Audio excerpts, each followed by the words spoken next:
Hello friends, here is the new update regarding Paris Olympic Games opening ceremony, a High-Kitsch Riverside spectacle. The Paris Olympic Games opened on Friday night with a High-Kitsch Riverside spectacle, as an armada of boats carried athletes along the Seine, dancers dangled from high poles, drag queens paraded on bridges and the Olympic rings lit up the Eiffel Tower, all under unrelenting, torrential rain. France had promised its opening ceremony would be the biggest open-air show on Earth. More than 300,000 people watched from the riverside and bridges, and hundreds more stood at windows and balconies as a show of dance, live music, and acrobatics unfolded along more than 6 kilometers of river from the Pont d'Austerlitz to the Eiffel Tower. The show had promised to lightheartedly deconstruct French stereotypes, and the US singer Lady Gaga was the first star to set the tone for a tongue-in-cheek kitsch spectacle.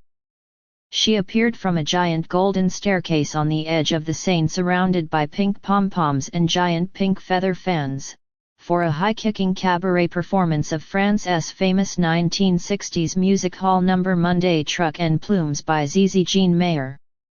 Later, the pop singer Aya Nakamura, the most listened to French-speaking artist in the world, stepped onto the Pont des Arts in a bold musical juxtaposition that saw her perform with France's Republican Guard, who were in perfect formation on military drums. Nakamura sang extracts of songs by the legendary French crooner Charles Aznavour, as well as her own hits Pookie and Jaja, with the French Army Choir and military brass band. Nakamura's presence was considered a triumph after a racist backlash against the prospect of her singing had prompted the Paris prosecutor to open an investigation into alleged racist abuse against her earlier this year.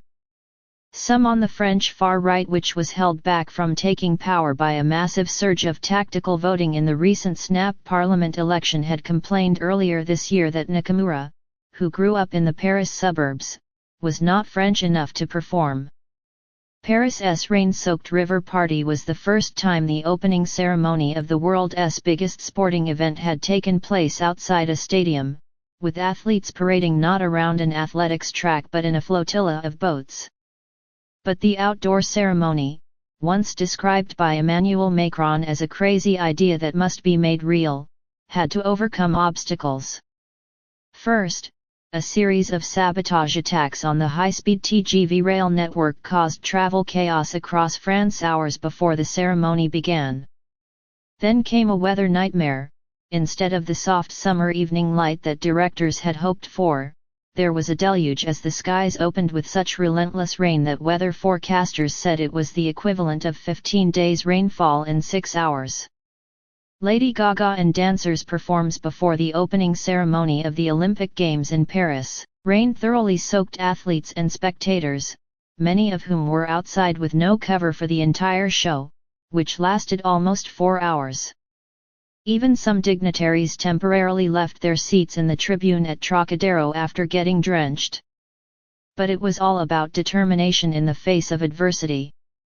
Thomas Joly, the young French director who created the surreal and irreverent show, had said he did not want just ephemeral glitz but an exploration of what underpins our shared humanity.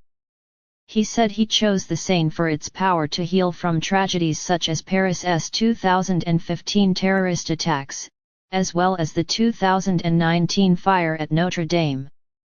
Indeed, part of the show was a spectacular pre-filmed dance routine of workers performing high-risk moves while hanging off the scaffolding around Notre Dame.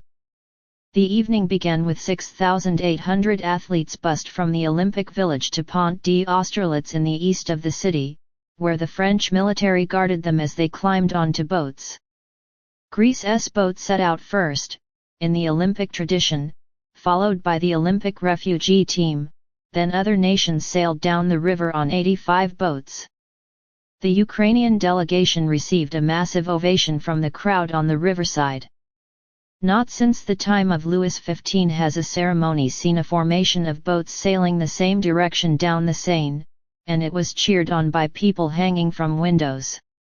The technicolor homage to French clichés included a woman in a dress covered in croissants leading a colorful crowd towards a group of French can-can dancers in bright pink outfits. They delivered a traditional skirt-shaking, leg-spinning can-can performance, before ending in the splits on the edge of the Seine. The Paris mayor, Anne Hidalgo, had called the show joyous, creative, and not very well behaved.